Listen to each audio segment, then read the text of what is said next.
Enclave પર helicopter crash થયું। Helicopter crash થતા 3 લોકોના મોત નિપજ્યા છે।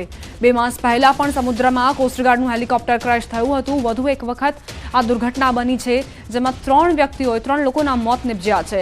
કયા કારણોસર હેલિકોપ્ટર ક્રેશની ઘટના બની, શું ખામી સર્જાઈ, શું ભૂલ હતી કોઈની જેના કારણે હેલિકોપ્ટર ક્રેશની દુર્ઘટના બની છે, તે સૌથી મોટા સવાલ।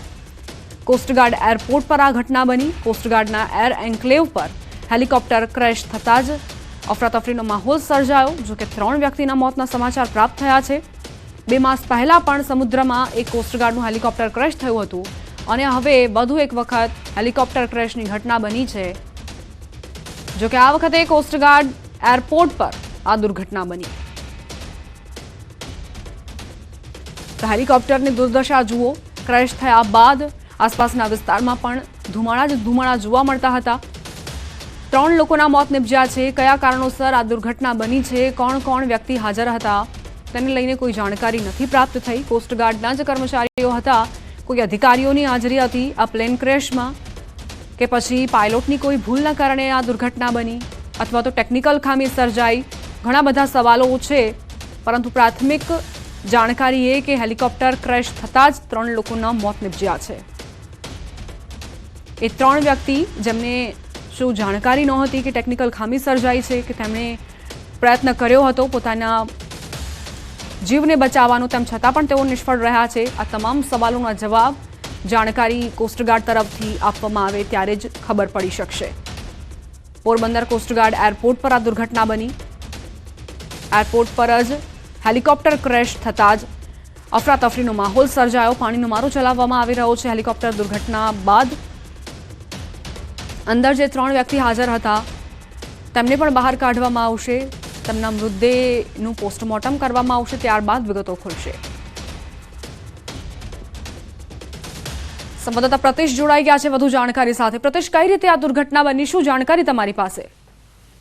જી દીપા, જે રીતે પોરબંદર કોસ્ટગાર્ડનું જે હેલિકોપ્ટર છે તે કોસ્ટગાર્ડનું જે એર એન્કલેવ જે એરપોર્ટ નજીક આવેલ છે ત્યાં કોઈ કારણોસર, ટેકનિકલ કારણોસર જે ક્રેશ છે તે ક્રેશ થવાની ઘટનાને લઈને આગ લાગી ગઈ હતી અને જેના કારણે જે મૃત્યુ પણ થયા હોવાના 1-2 મૃત્યુ થયાના પણ સમાચાર મળી રહ્યા છે। અને હાલ જે ઈજાગ્રસ્તો અને જે મૃતકો છે તેમના જે સિવિલ હોસ્પિટલ પોરબંદર છે તે ખાતે લઈ જવામાં આવ્યા છે।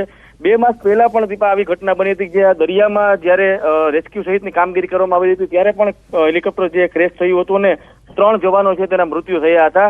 ત્યારે ફરી એક વખત ઘટના બની છે, ત્યારે આને લઈને શું હકીકત છે તે થોડો સમય બાદ જાણવા મળશે। જી પ્રતિશ, અત્યારની શું સ્થિતિ છે? જે હેલિકોપ્ટર ક્રેશ થયું, અત્યારે પ્રાથમિક કેવા પ્રકારની કામગીરી હાથ ધરવામાં આવી છે? અત્યારે હાલમાં જે પોરબંદર ફાયર બ્રિગેડની જે ટીમો છે તે ઘટના સ્થળે પહોંચી ગઈ છે અને જે સમગ્ર જે આખું હેલિકોપ્ટર જે છે ક્રેશ થઈ ગયું છે તેમાં આગ લાગવાના કારણે જે હેલિકોપ્ટરની અંદર જે જવાનો જે હતા તેમના 1 થી 2 જવાનોનો ક્યાંક ને ક્યાંક મૃત્યુ પણ થયું હોવાની છે વાત સામે આવી રહી છે અને જે અન્ય જે ઈજાગ્રસ્ત છે તેમને સિવિલ હોસ્પિટલ પોરબંદર ખાતે લઈ જવામાં આવ્યા છે અને હાલ જે તંત્ર છે તે એર એન્કલેવ ખાતે પહોંચવાની જે તમામ જે ગતિવિધિઓ છે તે થઈ રહી છે। પ્રતિશ, આપને અટકાવવા માંગુ છું। અમારી સાથે એસપી જોડાઈ ગયા છે ભગીરથભાઈ। ભગીરથભાઈ, તમને આ દુર્ઘટના વિશે કોઈ જાણકારી મળી છે? કયા કારણોસર આ દુર્ઘટના બની? પોરબંદર એરપોર્ટ ઉપર કોસ્ટગાર્ડનું હેલિકોપ્ટર આજે 12:10 વાગે લેન્ડિંગ સમયે ક્રેશ થઈ ગયું છે। ક્રેશ થયા બાદ હેલિકોપ્ટરમાં આગ લાગી ગયેલી। તાત્કાલિક ફાયર બ્રિગેડ અને પોલીસને જાણ થઈ એટલે પહોંચી અને સ્થળ ઉપર આગને બુઝાવી દેવામાં આવેલ છે અને આ ચોપરની અંદર સવાર 3 ક્રૂ મેમ્બર્સ છે એને તાત્કાલિક રેસ્ક્યુ કરી અને પોરબંદરની ભાવસી હોસ્પિટલ ખાતે ખસેડવામાં આવેલ છે। તેમની શું સ્થિતિ છે ભગીરથભાઈ? બંદોબસ્ત છે લાગેલ છે। શું આ દુર્ઘટનામાં તેમના મોત થયા છે કે પછી કોઈનો જીવ જે છે તે હાલમાં 3 ક્રૂ મેમ્બર્સને રેસ્ક્યુ કરી અને પોરબંદરની હોસ્પિટલ ખાતે રિફર કરેલ છે અને એમની સારવાર ચાલુ છે। અચ્છા, કયા કારણોસર આ દુર્ઘટના બની? ટેકનિકલ ક્ષતિ કોઈ સર્જાઈ હતી કે માનવ સર્જિત ભૂલ હતી, તે વિશે કોઈ જાણકારી? એ વિશે વિગતવાર એની ઇન્વેસ્ટિગેશન કરવામાં આવશે કોસ્ટગાર્ડ અને પોલીસ દ્વારા સંયુક્ત રીતે। આભાર સર, અમારી સાથે વાતચીત કરવા માટે।